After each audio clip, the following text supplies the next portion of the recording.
Alors aujourd'hui, on va s'intéresser de près au cas de Mutandis, un géant industriel marocain. La question est simple, comment une entreprise qui est leader sur son marché arrive-t-elle à transformer non pas une, mais deux crises majeures en une véritable opportunité de croissance? On va décortiquer tout ça en se basant sur les explications passionnantes de son PDG Adil Diri.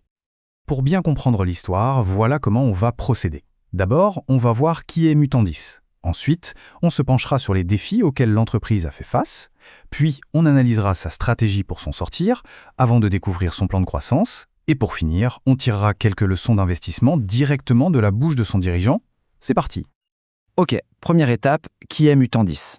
Parce que pour bien mesurer l'impact de la crise, il faut d'abord avoir une idée de la taille du groupe et de sa place dans le quotidien des gens. En fait, Mutandis, c'est un peu cette force tranquille qui se cache derrière plein de marques qu'on achète sans même y réfléchir. Que ce soit les détergents, les boissons ou d'autres produits d'hygiène, ils sont partout dans nos placards. Et quand on regarde les chiffres, ça confirme. Avec plus de 2 milliards de dirhams de chiffre d'affaires, on parle clairement d'un poids lourd, un acteur absolument incontournable de la grande consommation au Maroc. Et ce qui est vraiment intéressant, c'est de voir d'où vient tout cet argent. C'est un équilibre parfait. La moitié des revenus vient du marché marocain et l'autre moitié vient de l'international, principalement grâce à leurs exportations de conserves de poissons. Bon, maintenant qu'on a posé le décor, on arrive en 2025, une année compliquée. C'est le PDG lui-même qui la qualifie d'accidentée.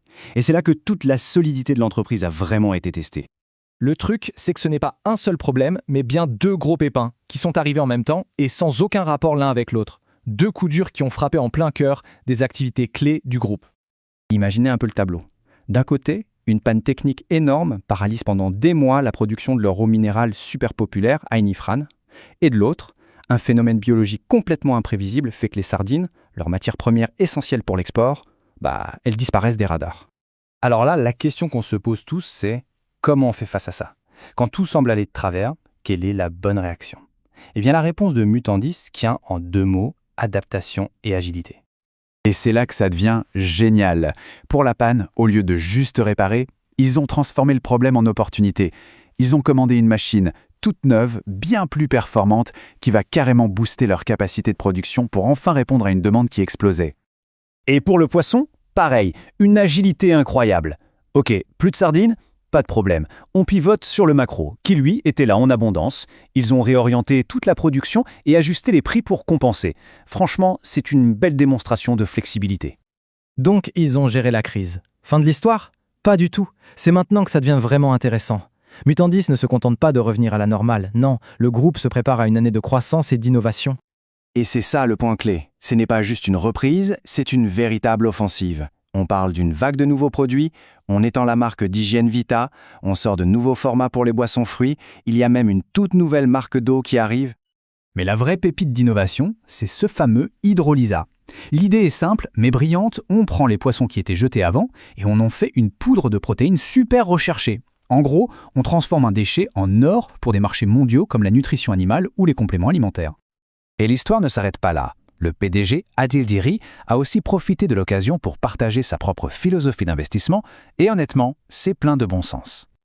Son premier conseil, c'est pour les entreprises, il faut parler différemment à des gens différents. C'est logique.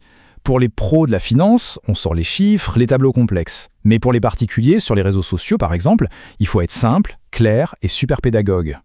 Pour les investisseurs individuels, son message est « on ne peut plus clair ». La bourse, ce n'est pas le casino. Le trading à court terme, c'est un vrai métier, réservé aux professionnels. Pour tous les autres, la seule clé, c'est le long terme. Et il donne même sa recette, une stratégie en 4 points d'une simplicité déconcertante. 1. On choisit de belles boîtes qu'on aime bien.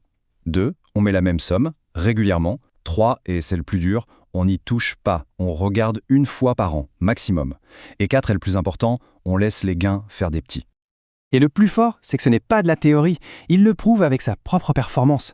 8% de rendement par an en moyenne. Et ce, depuis 1998. Ça veut dire que sa méthode a tenu bon à travers toutes les crises qu'on a connues. Son image pour expliquer ça est juste pas faite. Il dit qu'il ne faut pas couper la tête de son portefeuille en retirant ses bénéfices. Non, il faut les laisser faire des petits bébés et grandir à leur tour. C'est exactement ça, la magie des intérêts composés. Donc voilà, au final, l'histoire de Mutandis, c'est une super leçon. Ça montre qu'avec de la résilience et de l'intelligence stratégique, une crise, ce n'est pas la fin du monde. Au contraire, ça peut devenir un véritable accélérateur de croissance et d'innovation. Et on germine donc sur cette réflexion tout droit sortie de la philosophie du PDG, et si la meilleure stratégie en bourse, c'était finalement celle où l'on en fait le moins possible.